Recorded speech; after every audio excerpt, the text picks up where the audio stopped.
الحمد لله حمدا كثيرا طيبا مباركا فيه مباركا عليه كما يحب ربنا ويرضى.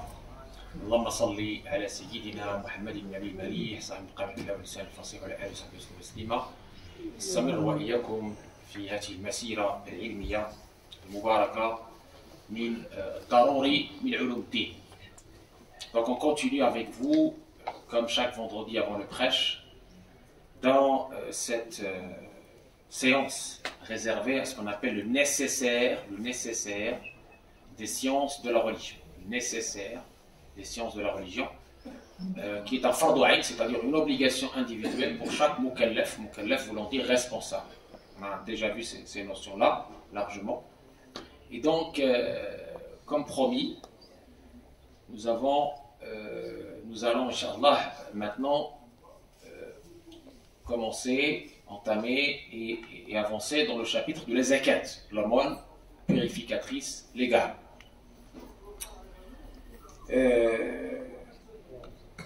Qui est le troisième pilier de l'islam. Donc on avait vu, rappelez-vous, tout ce qui est 5 statuts de l'acte, tout ce qui est tahara, tout ce qui est salat. Le chapitre de la prière était le plus long.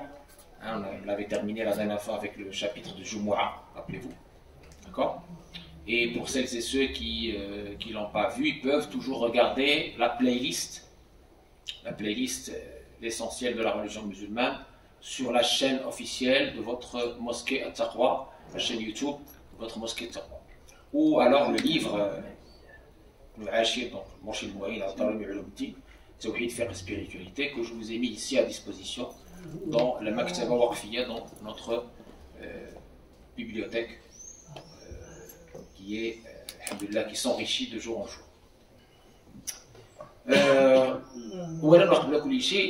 في كتاب الله عز وجل دائما عندنا ذاك اقتران الزكاة بالصلاة. أقيموا الصلاة وآتوا الزكاة. أقيموا الصلاة وآتوا الزكاة. Donc tout d'abord, une remarque intéressante, importante. Dans le Coran, quand vous lisez le Coran, juste après la prescription de la salat, de la prière, l'épine dorsale de la religion, salat, prière canonique, les 5 prières, ces 5 rendez-vous importants avec Allah, il y a la zakat. L'aumône purificatrice légale. Toujours. Il y a cette association entre as-salat et zakat. Entre une ibada, un culte de l'esprit, avec un culte du don. Du don désintéressé pour Allah. حاجه تزكي بها الروح ديالك وحاجه تزكي بها المال ديالك. Voyez la logique. Tu purifies avec la prière ton cœur, tu purifies avec zakat ton argent. D'accord? C'est un pilier, troisième pilier de l'islam. Plusieurs versets. Et une chose aussi très importante concernant zakat,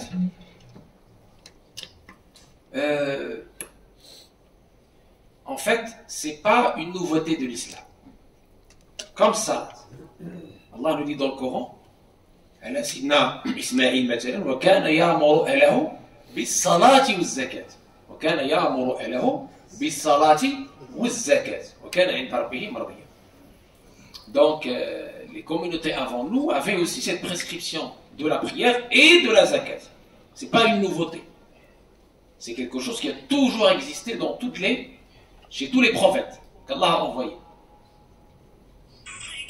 Allah, quand il a envoyé un prophète, un messager, avec des prescriptions, parmi les prescriptions importantes et essentielles, c'était cette zakat, qui a un rôle spirituel et un rôle social. Un rôle spirituel et un rôle social. Le rôle spirituel, c'est cette tazkiya, pour ça qu'elle s'est appelée zakat, purification. Elle vous purifie de l'avarice, elle vous exerce au don, au partage, à la générosité, etc. Elle purifie vos biens. إذا أديت زكاة مالك أذهبت عنك شره. خذ من أموالهم صدقة تطهرهم وتزكيهم بها. خذ من أموالهم صدقة تطهرهم Allah tabaraka wa ta'ala dit dans le Coran à son prophète, prends de leurs biens une aumône avec lesquels tu les purifies. Vous voyez le rôle spirituel. Le rôle social évident de la zakat, il est dans le hadith aussi, c'est une aumône qui est prise des plus riches pour aider les plus démunis. On va parler des 8 catégories bénéficiaires de cette zakat, qui sont dans la Sourate 9. Donc pour réaliser un équilibre social et éviter ce qu'on appelle la thésaurisation, éviter ce qu'on appelle le fait que l'argent soit cumulé, accumulé, accaparé par une catégorie des gens, d'accord, et permettre à l'argent de circuler et de réaliser cet équilibre social qui est aussi une condition pour la paix sociale. Parce que le but de l'islam, c'est aussi éradiquer la pauvreté. Un des califes, il a dit, si la pauvreté était incarnée, je l'éliminerais. C'est-à-dire, c'était le combat contre la pauvreté qui a été mené aussi par notre belle religion pour réaliser l'équilibre et la justice sociale et donc la paix. Au point que, quand la zakat a été, alhamdoulilah, bien faite à l'époque des califes, par exemple à Médine, à l'époque de Omar al-Khattab, alhamdoulilah, on ne trouvait plus de pauvres. On devait sortir à l'extérieur de Médine pour pouvoir trouver des pauvres. Il y avait même les pigeons, les oiseaux de Médine, et on leur donnait, on leur laissait etc. Donc tout le monde était, alhamdoulilah, heureux, et il y avait une paix, masha'Allah, malgré la pluralité de Médine. On va en parler dans Khutbah, Inch'Allah. Très bien. Très important, Ibn Omar nous dit, Abdullah ibn Omar, j'ai dit qu'il fait partie des 4 Abdullah, sur lesquels on a pris la science, il dit, toute richesse sur laquelle on prélève la zakat n'est pas considérée comme thésaurisée, même si elle est enfuie au fin fond du sol. Mais toute richesse sur laquelle la zakat n'est pas prélevée est considérée comme thésaurisée, même si elle n'était pas cachée. D'accord? Très important. Le verset coranique de la Sourate 9 qui dénonce la thésaurisation, il ne faut pas le comprendre d'une façon un peu extrême. Il faut le comprendre dans le sens où la zakat n'est pas prélevée. Et il faut savoir qu'à l'époque de Abu Bakr, ceux qui n'ont pas donné les zakat, c'est un très grave péché.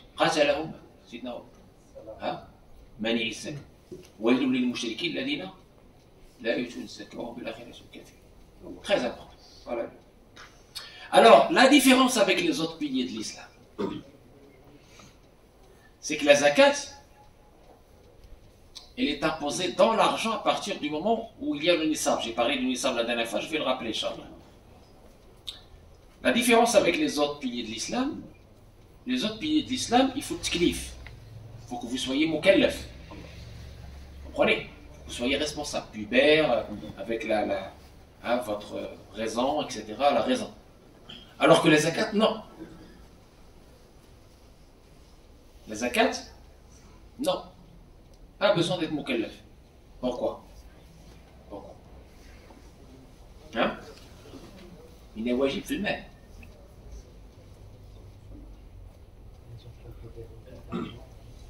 Un enfant, un orphelin, il a de l'argent dans un compte. Beaucoup d'argent. C'est une richesse. Donc son tuteur, il doit prélever de cette richesse les 2,5% de zakat al-mal, par exemple. C'est pour ça qu'on dit qu'elle est indépendante du taklif. Parce qu'elle est due par rapport à l'argent. On est ça. Vous avez compris? C'est pour ça que les savants, qu'est-ce qu'ils nous disent par rapport à ça? Ils nous disent, faites circuler l'argent épargné. Même quand vous êtes responsable d'un orphelin, même si vous êtes tuteur d'un orphelin. Comme ça, il ne sera pas grignoté chaque année par la zakat. Parce que si vous vous laissez cet argent-là sans qu'il circule, sans qu'il ramène d'autres argent, sans qu'il soit investi correctement, qu'est-ce qui va se passer? année après année, on va prélever la zakat. Donc quand l'orphelin va atteindre la majorité ou l'âge auquel il peut avoir accès à son compte et recevoir son argent, il n'y aura pas grand-chose. On est d'accord? C'est ça que les savants ils disent à celui qui détient en bon père de famille, en bon gestionnaire, l'argent de ces orphelins ou de ces personnes en tutelle, eh bien, il faut qu'il agisse d'une façon raisonnée, intelligente, pour qu'il investisse correctement cet argent. Vous avez compris? C'est pas une personne morale. On va parler de la société, ne vous inquiétez pas. On va parler aussi de la zakat pour les personnes morales, ne vous inquiétez pas. Donc on met petit à petit, Inch'Allah. Donc déjà, j'ai parlé de l'obligation. Cette obligation, on a dit qu'elle s'étend au-delà du teklif. Parce qu'elle dépend de ce qu'on appelle le nisab, qui est le premier paramètre qu'on va voir, Inch'Allah. Ça, c'est un. Deux. J'entends au bled des gens qui me disent oui, moi je paye déjà les impôts, moi je ne paye pas de zakat. J'entends beaucoup de ça, il y a beaucoup de gens qui ne payent pas de zakat, alors c'est un pilier de l'islam. C'est très grave. Vous comprenez? Les impôts n'ont rien à voir avec la zakat. Ça, c'est le premier élément que je souhaite que vous intégrez, que vous imprimez de façon définitive dans vos esprits. Les impôts n'ont absolument rien à voir avec la zakat. Ni dans l'intention, ni dans les bénéficiaires, ni dans les objectifs. L'impôt, c'est quoi un impôt? Ça ne date pas d'aujourd'hui, les impôts. Hein. L'impôt, c'est une participation à l'effort collectif. Pour l'intérêt commun. Je répète, c'est une participation à l'effort collectif pour un intérêt commun.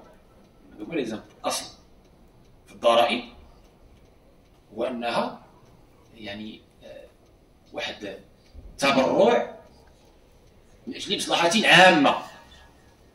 Ça peut être pour les routes, ça peut être pour les barrages, ça peut être pour la scolarité, la santé, la sécurité, les pompiers, etc. Vous ne voyez pas? Normalement. Vous avez compris? Donc ça n'a rien à voir avec les zakat. Rien à voir. Que ce soit dans les pays musulmans ou dans les pays non musulmans.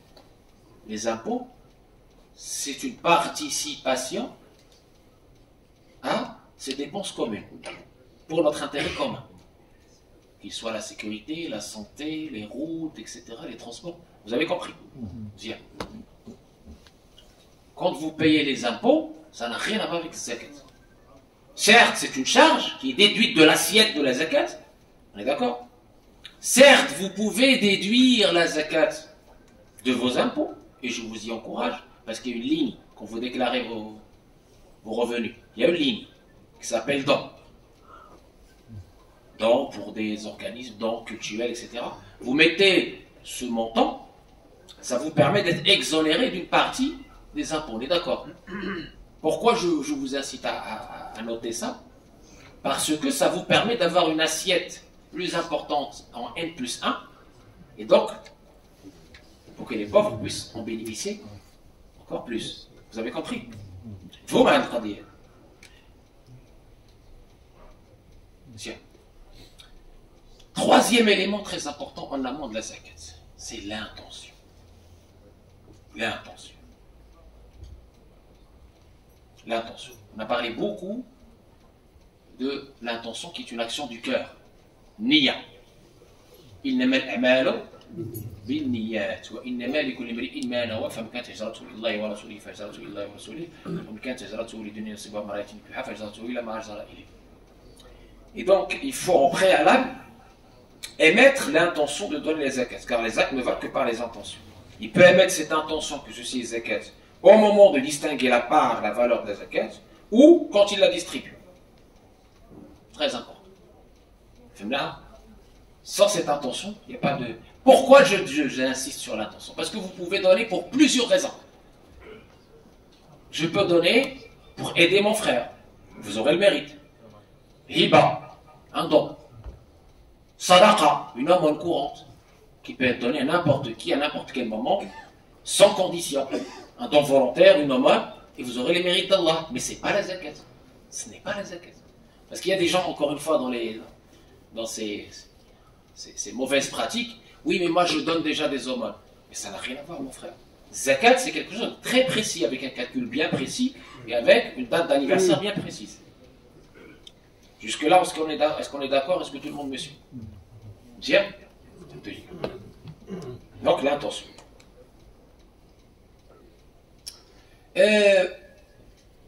Beaucoup aussi posent la question sur la zakat de nos jours. Vu que la monnaie aujourd'hui n'est pas adossée à l'or et à l'argent. On va y revenir. Mais même si la monnaie aujourd'hui n'est pas adossée à l'or et à l'argent, à cause de l'abolition de l'étalon or dans les années 70, et donc l'établissement de ce qu'on appelle la planche à billets, même avec ça, ce qu'on a entre les mains, le dollar, l'euro, le dirham, le dinar, etc., c'est une monnaie d'échange qui est reconnue en tant que telle, qui implique une richesse. Une richesse. C'est une richesse. C'est une richesse. Vous voyez? Donc on ne peut pas exonérer la personne qui a une richesse de la zakat sous prétexte que la monnaie d'aujourd'hui n'est plus adossée à l'or ou à l'argent. C'est de la foutaise. C'est pas bon. C'est une richesse par laquelle vous pouvez, voilà, acheter des choses, devenir, voilà. Vous voyez le problème ou pas? الناس يمكن لها راه هذا الشيء مع هذا النقد هذا اللي عندنا ماشي شرعي. يدير الزكاه ما كايناش فيه والربا ما كاينش فيه.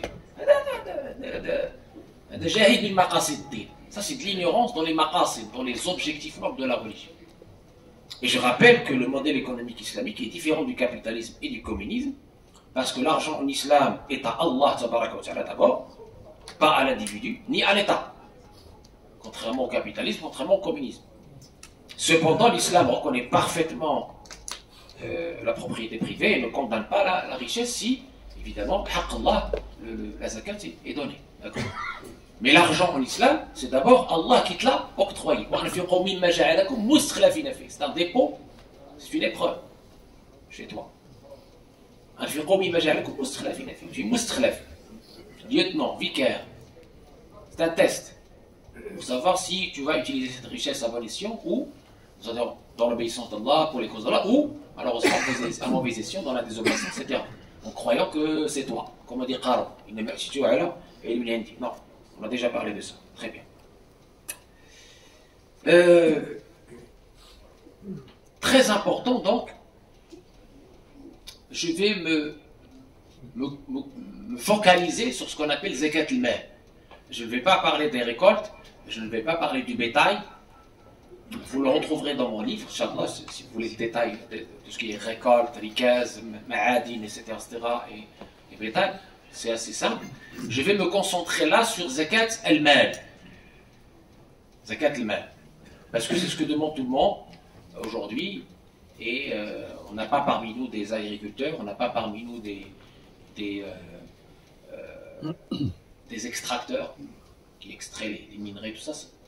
C'est pas. Donc je vous parle à vous, parce que les questions qui m'ont arrivé et que vous avez bien mis dans la boîte à idées là que vous avez ici, concernent notamment et essentiellement la zakat sur la monnaie, la zakat sur l'argent que vous avez.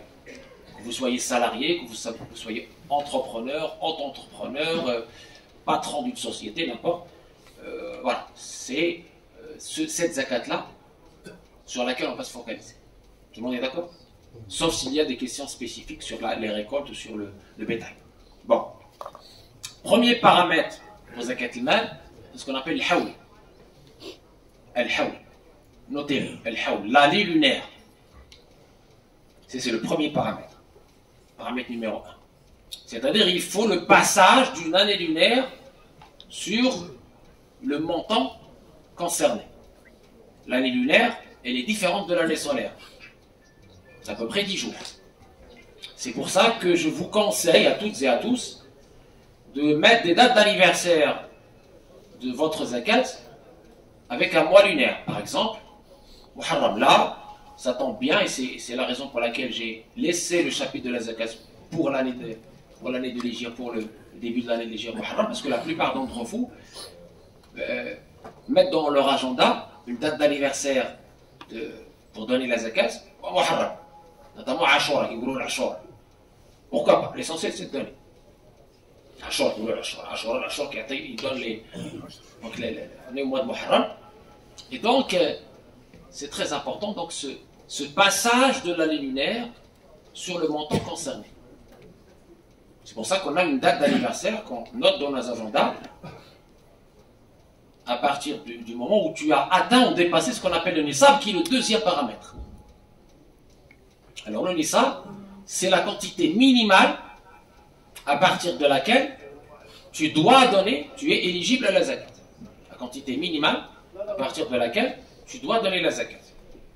Alors, pour zakat al-mal, elle est calculée soit au regard de l'or, soit au regard de l'argent. L'or, 85 grammes d'or. 85 grammes d'or. À partir de 85 grammes d'or, et le passage de la lunaire, tu donnes le pourcentage qu'on va voir. Ou 595 grammes d'argent. Et la semaine dernière, rappelez-vous, je vous ai donné les arguments qui plaident en faveur de l'isab de l'argent. Vous vous rappelez ou pas? Combien je vous ai dit de nisab? 600 euros, bravo. 595 grammes avec la cotation d'aujourd'hui. Enfin, on a fait une cotation moyenne de l'année N-1, le prix du gramme de l'argent. Il oscillait entre 0,82 et 1,10 par gramme. 1 euro à peu près par gramme. 1 euro le gramme. À peu près 1,10 €. Hein, ça fait environ 600 euros de nisab. Et je vous ai donné les arguments de la fidda, de ce nisab par fidda. Il suffit de retenir que c'est dans l'intérêt du pauvre. En plus d'être dans les hadiths authentiques, etc. Parce que à partir de quand je vous dis on donne à partir de 600 euros, c'est beaucoup mieux que si je vous disais 85 grammes, donc 7800 euros ou 8000 euros. Presque personne ne va donner. Vous comprenez? L'année dernière, c'était même 10 000 euros. C'est beaucoup, je trouve ça beaucoup. C'est beaucoup. Personne ne va donner. 600 euros, là, alhamdoulilah, tout le monde donne. Mais ça. Donc c'est ok pour Nissab, 600 euros. Donc Nissab, l'année lunaire, et combien je donne? 2,5%. C'est clair pour ces paramètres? 2,5%. Imaginons, je donne un cas simple, imaginons, vous étiez étudiant, vous n'aviez pas d'argent sur votre compte, vous n'aviez même pas de compte du tout, vous avez juste un compte courant qui était souvent dans le rouge, comme beaucoup d'étudiants. Vous commencez votre travail au mois de Muharram, par exemple, là, maintenant. Vous avez reçu votre première paye, votre premier salaire, de la supérieure en Nissab, on l'espère pour vous. Supérieur à 600 euros, en tout cas, on l'espère pour vous. D'accord? Et donc, vous notez dans votre petit agenda votre date d'anniversaire. Ça va être votre date d'anniversaire. D'accord? Muharram, l'année N+1, vous allez voir combien vous avez dans votre compte. Imaginons que vous avez, compte courant, plus compte épargne, plus tous les comptes que vous avez combien? Par exemple, vous avez réussi après les dépenses, loyer, tout ça, nourriture, toutes les dépenses essentielles, vous avez réussi à avoir combien? Par exemple, 1000 euros. Vous allez voir sur votre compte, les comptes, la somme des comptes, 1000 euros. Combien? De 2,5%, ça va s'appliquer sur combien? Hein? C'est 1000 euros. Non. Sur 600 euros. Parce que c'est 600 euros qui est passé l'année, c'est pas 1000 euros. Vous avez compris? Un deuxième exemple. À l'année N+1, la date d'anniversaire, Muharram de l'année N+1, vous avez 500 euros. Qu'est-ce qui se passe? Hein? Rien. Imaginons que vous avez démarré l'année lunaire avec 1000 euros et vous la terminez avec 1500 euros. Vous allez payer sur combien? Sur 1000. Parce que c'est ça qui a passé l'année. 2,5% fois 1000 euros. Vous avez vu? Parce qu'on voit ce qu'il y a passé l'année lunaire. Pour simplifier. D'accord? Si vous voulez donner plus, vous pouvez moi je connais des gens qui ne réfléchissent pas à la fin de... Enfin, à leur date d'anniversaire, par exemple, là, Muharram, demain, 10 Muharram, il fait la somme de tous ses comptes, il fait x 2,5%. Réfléchis pas. Alhamdoulilah. Donc là, il est généreux. On ne peut pas lui en vouloir. Il est généreux parce qu'il a nécessairement donné plus que ce qu'il fallait. Nécessairement, il a donné plus qu'il fallait. Tu as mis le. Vous voyez, donc c'est très simple. Faut pas, ceux qui croient que le calcul de la zakat est compliqué, je leur conseille cette méthode-là. Celle ou celui qui croit que la zakat est compliquée, je lui conseille cette méthode simpliste. À sa date d'anniversaire, par exemple demain 10 Muharram, ou il y en a qui prennent le Ramadan, n'importe, en tout cas chacun sa date d'anniversaire, met une alerte dans son agenda électronique, bon, très bien. Le jour J, il fait la somme de tous ses comptes, fois 2,5%, et il donne à l'un de 8 catégories qu'on va préciser, Inch'Allah, plus tard. Et là, il est sûr de donner plus que ce qu'il fait. Personne ne lui en voudra. Femna. Si un mois après, il a beaucoup plus, 1500. Mais ça fait des cas. Si un mois après il a plus, ben ça va être compté pour l'année N plus 2. Pour la zakat de l'année plus 2. Parce que chaque année tu dois la zakat. C'est chaque année. Hein. Si au mois de Rabi al-Awwal, il aura 1500 et le mois de Rabi al-N plus 2, il a 1500. C'est-à-dire qu'il compte seulement sur l'année, sur Muharram. Oui, c'est ça. Non. On compte que sur Muharram. Ah, mais sur ta date d'anniversaire à toi. Une seule date. Oui, c'est une seule date. Tu n'as pas plusieurs dates, c'est une seule date. La première date à laquelle tu as pu atteindre ou dépasser le Nessa. C'est ta date de calcul. C'est ce que j'appelle la date d'anniversaire pour simplifier. Tu prends cette date, quelle que soit ta situation. Prends cette date. Et l'année N plus 1, on est en 1447, 1448, Muharram 1448, tu vas voir ce que tu as. Soit tu veux être rigoureux, auquel cas tu vas calculer, comme j'ai dit, que ce qui était dans ton compte en 1447, et c'est ça qui va être la base de calcul, 2,5% fois ça.